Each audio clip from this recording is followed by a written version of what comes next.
किसान यूनियन जिंदाबाद। भारतीय किसान यूनियन जिंदाबाद। जब तक दुखी किसान रहेगा धरती पर तूफान रहेगा। आवाज दो, हम एक हैं। आवाज दो। हम एक हैं। भारतीय किसान यूनियन जिंदाबाद। भारतीय किसान यूनियन जिंदाबाद। रतनमान प्रदेश अध्यक्ष भारतीय किसान यूनियन। किसान भाइयों, जय किसान। जैसा कि 2025 वर्ष गुजरने में कुछ ही समय दिन बाकी है और ये वर्ष हमेशा हमेशा धान घोटाले के लिए जाना जाएगा।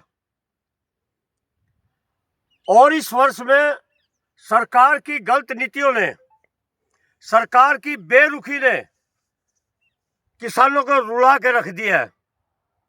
आर्थिक तौर पर जितना शोषण इस वर्ष में 2025 में हुआ है, शायद ये कभी भी इतना देखने को नहीं आया। हद तो तब हो गई, धान घोटाला इतना चर्चित घोटाला रहा है कि जो पूर्व में घोटाले हैं ये उससे भी बड़ा घोटाला। हजारों करोड़ रुपए किसानों के लूट लिए गए और सरकारी खजाने से लूट लिए गए। मैं ये कहना चाहूंगा कि हद इसमें ये है कि अभी अभी हरियाणा का विधानसभा स्तर खत्म हुआ है। वहां सभी पक्ष और विपक्ष के लोग वहां मौजूद थे। इस धान घोटाले को विपक्ष भी मजबूती के साथ नहीं उठा पाया। हमने उम्मीद थी कि प्रदेश के मुख्यमंत्री नायब सैनी अवश्य धान घोटाले को पटल पर लेकर के आएंगे, लेकिन किसी भी पक्ष ने, चाहे वो सत्ता पक्ष था चाहे वो विपक्ष था, उन्होंने इसको बोलने का एक शब्द भी किसी के मुंह में दिखाई नहीं दिया।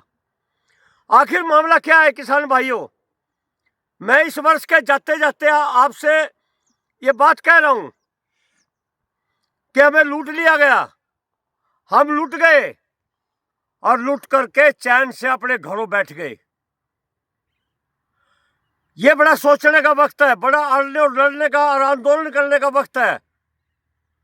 और हमने एक एक पैसे का, अगर इस धान घोटाले का, इसमें बाजरा घोटाला भी है, इसमें मूंग घोटाला भी है, इसमें बाजरे का घोटाला भी है, और सबसे ज्यादा हर दिन धान घोटाले की हर जिले में परत खुलती जा रही है।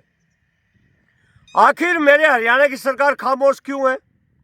आखिर हमारा मुख्यमंत्री चुप क्यों है भाई?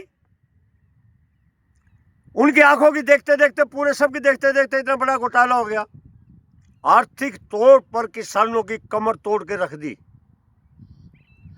मैं ये साफ तौर पर कह देना चाहता हूं कि जितना 2025 ने इन लोगों की वजह से जो किसान को रुलाया है, तो इसका खामियाजा भी भुगतना पड़ेगा। हम इसके लिए तत्पर हैं, हम इसके लिए लड़ने के लिए। और मैं इस वर्ष के जाते जाते और नया वर्ष 2026 जल्द आने वाला है, जिस तरह के हालात चल रहे, तो मुझे नहीं लगता कि 2026 कोई किसानों के लिए सौगात लेकर के आएगा। कई लोग अवश्य इसमें कुछ ना कुछ कहेंगे। जो आपका 25 का ही किसानों का सरकार हिसाब नहीं कर सकते, 26 से मुझे क्या उम्मीद है भाई? तो हमें इसके लिए मजबूत होना पड़ेगा, सोचना पड़ेगा। गांव में विचार करो, आपस में बैठ के विचार करो। ये सारा कांड हुआ है, जो सारी लूट हुई है, आपकी फसल की वजह से हुई है भाई। अगर हमारी फसल नहीं तो कोई लूट नहीं होनी थी, यानी को हमें लूट लिया गया।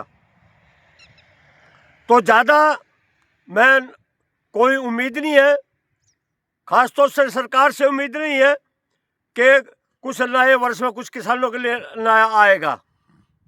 तो आपका सबका बहुत बहुत धन्यवाद। रतनमान प्रदेश अध्यक्ष